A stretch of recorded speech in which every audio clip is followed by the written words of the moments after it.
అప్పు ఇచ్చిన తర్వాత ఆ ఇచ్చిన సొమ్ముని మళ్ళా రాబట్టుకోవడం ఒక పెద్ద సవాల్. ఎంత సవాల్ అంటే ఇక ఆ వ్యక్తి మనకు కనిపించడు, మనం ఫోన్ చేస్తే లిఫ్ట్ చేయడు, ఇక రకరకాలుగా తిప్పుతూ ఉంటాడు. ఎందుకు ఇచ్చానురా భగవంతుడా ఈ వ్యక్తికి అని చెప్పి అనేక సందర్భాల్లో అప్పు ఇచ్చిన వ్యక్తులు కూడా ఇబ్బందులు పడుతుంటారు. రకరకాల వ్యక్తులు నా దగ్గరికి వస్తుంటారు. సార్ నేను ఒక అతనికి 5 లక్షలు ఇచ్చానని, ఒక అతనికి 10 లక్షలు ఇచ్చానని చెప్పి ఒక అతన్ని నమ్మి 50 లక్షలు పెట్టుబడి పెట్టానని రకరకాలుగా చాలామంది వ్యక్తులు వచ్చి నన్ను కలుస్తూ ఉంటారు. దానికి సంబంధించినటువంటి లీగల్ రెమెడీస్ కూడా నా దగ్గర తీసుకుంటూ ఉంటారు, నన్ను సంప్రదిస్తూ ఉంటారు. సో దీనికి సంబంధించి ఒక వీడియో చేద్దాం అనిపించి ఇక్కడ లీగల్గా ఎలా ఇస్తే బాగుంటుంది, ముఖ్యంగా అప్పు ఇచ్చేటప్పుడు ఎటువంటి జాగ్రత్తలు తీసుకోవాలి, లేదా అప్పు తీసుకున్న వ్యక్తి తిరిగి చెల్లించకపోతే అతని నుంచి రికవరీని మనం రికవరీని పొందాలనే విషయం మీద కొన్ని డీటెయిల్స్ని ఈ వీడియోలో మనం షేర్ చేసుకుని మాట్లాడుకునే ప్రయత్నం చేద్దాం. ముందుగా గుర్తుపెట్టుకోండి, అప్పు ఇచ్చే ముందు ఎటువంటి జాగ్రత్తలు తీసుకోవాలి. ఎగ్జాక్ట్లీ ఈ పాయింట్ చాలా చాలా ఇంపార్టెంట్. అప్పు మీరు ఇచ్చేటప్పుడు ఎప్పుడు కూడా క్యాష్ రూపంలో మాత్రం ఇవ్వకండి. గుర్తుపెట్టుకోండి, ఎట్టి పరిస్థితుల్లో కూడా క్యాష్ రూపంలో ఇవ్వకండి.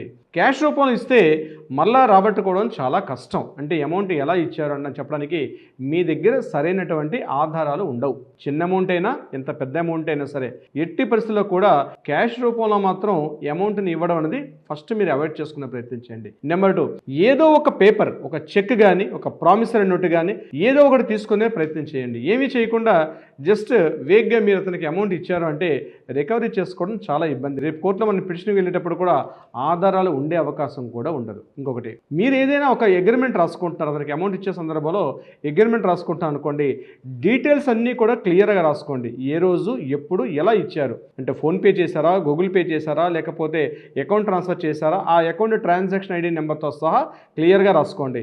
ఎవరైతే తీసుకుంటున్నారో ఆ వ్యక్తి యొక్క నేమ్ని క్లియర్గా ఇనిషియల్తో సహా స్పెల్లింగ్ మిస్టేక్స్ లేకుండా తీసుకునే ప్రయత్నం చేయండి. మరొక ఇంపార్టెంట్ పాయింట్ కూడా గుర్తుపెట్టుకోండి, ఇక్కడ డేట్ ఇంపార్టెంట్. కొన్ని సందర్భాల్లో కన్ఫ్యూజ్ అవుతుంటారు. డేటు, మంత్, ఇయర్ కూడా స్పష్టంగా మెన్షన్ చేయండి.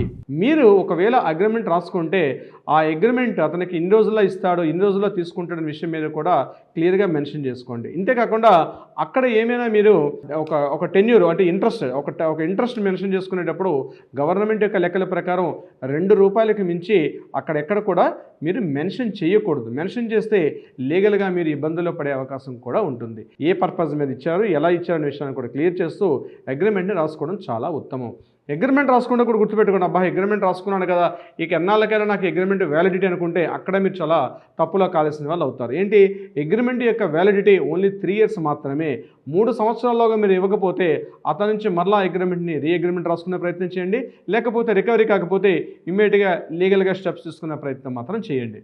ఇకపోతే ప్రామిసరీ నోట్ ఉంటుంది. ప్రామిసరీ నోట్లో కూడా వివరాలని స్పష్టంగా రాసే ప్రయత్నం చేయండి. ఏ రోజు, ఏ పలానాది ఈ విషయం కూడా మెన్షన్ చేయండి. ఇంతకుముందు కూడా నేను చెప్పబోతున్నాను, అగ్రిమెంట్లో కానీ అదేవిధంగా ప్రామిసరీ నోట్లో కూడా ఇద్దరి యొక్క సంతకాలు, విట్నెస్లు చాలా చాలా మోస్ట్ ఇంపార్టెంట్. కేవలం విట్నెస్ సంతకాలు పెట్టమన్నారు కదని చెప్పి ఏదో ఇట్లా ఇలా ఇలా రాసేస్తే సరిపోదు. ఎవరు రాశారో, ఆ వ్యక్తి ఎవరు, ఏ డేట్ అండి స్పష్టంగా బోల్డ్ లెటర్లో కూడా ఆ నేమ్ సంతకం కింద కూడా రాసే ప్రయత్నం చేయించండి. విట్నెస్ సంతకాలు కూడా అవతల వ్యక్తి వైపు ఉన్నటువంటి బంధువుల నుంచి విట్నెస్లు తీసుకోవడం వల్ల రేపు ఏదైనా లీగల్ సమస్యలు వచ్చేటప్పుడు కూడా దానికి మీరు ఫైట్ చేసే అవకాశం, మీ దగ్గర సెక్యూరిటీ ఉండే అవకాశం కూడా ఉంటుంది. That is the very very most important. ఇక్కడ మరొక ఇంపార్టెంట్, ఈ డాక్యుమెంట్స్ అన్నీ పెట్టుకొని మీరు మనీని ఇస్తేనే సేఫ్టీ సైడ్, లేకపోతే ప్రాబ్లం ఫేస్ చేసి అవుతారు. రెండో పాయింట్ గుర్తుపెట్టుకోండి, ఒకవేళ మీరు అమౌంట్ ఇచ్చేశారు కానీ అమౌంట్ రికవరీ కావడం లేదు, అటువంటిప్పుడు ఏం చేయాలి లీగల్గా నేను చెప్తాను. మీరు అతని మీద దౌర్జన్యంగా లేదా కొట్టడానికో, తిట్టడానికో, బెదిరింపులకు కానీ పాల్పడితే మరలా మీ మీద క్రిమినల్ చర్యలు వచ్చే అవకాశం కూడా ఉంటుంది. మీరు అతని మీద దౌర్జన్యం చేయడం కానీ, బెదిరింపులకు పాల్పడడం కానీ, లేదా అతన్ని మీరు అటాక్ చేయడం కానీ, అతని యొక్క ఇంటిని అటాక్ చేయడం కానీ, వాళ్ళ ఫ్యామిలీ మెంబర్స్ని అటాక్ చేయడం కానీ చేసినట్లయితే మరలా మీరే ఇబ్బందులు పడే అవకాశం కూడా ఉంటుంది. సో అట్లాంటి ప్రయత్నాలు ఏమి చేయకుండా లీగల్ రెమెడీస్లోకి వెళ్ళండి. ఒక సీనియర్ అడ్వకేట్ని సంప్రదించే ప్రయత్నం చేయండి. అతని మీకు సరైనటువంటి ఒక దిశానిర్దేశం చేసే ప్రయత్నం చేస్తాడు.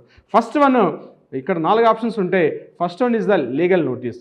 లీగల్ నోటీస్ అంటే మీరు ఎవరికి ఎలా ఇచ్చారో అన్నటువంటి మీరు ఇంతకు ముందు రాసుకున్న ఏదైతే పేపర్ ఉంటుందో ఆ డాక్యుమెంట్ ఎవిడెన్స్ చూపిస్తే based on the document evidence ఒక అడ్వకేట్ గారు ఒక లీగల్ నోటీస్ని పంపిస్తారు. లీగల్ నోటీస్ అందుకున్న తర్వాత అతని మీద మనం ఒక చర్యలు తీసుకునే అవకాశం కూడా ఉంటుంది. Number 2, suit for recovery.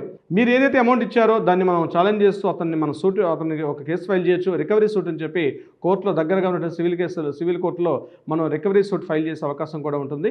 Recovery suit decree వచ్చిన తర్వాత ఎగ్జిక్యూషన్ పిటిషన్ కూడా ఫైల్ చేసుకోవచ్చు. అంటే అతని యొక్క ప్రాపర్టీస్, అతనికి ఏమైనా ఆస్తులు ఉంటే అతను అమౌంట్ ఇవ్వకపోతుంటే దానికి సంబంధించిన వాటి మీద కూడా అవి మనం మళ్ళీ ఎగ్జిక్యూట్ చేయమని చెప్పి కోర్టుని అడిగే అవకాశం కూడా ఉంటుంది. This is the recovery of suit.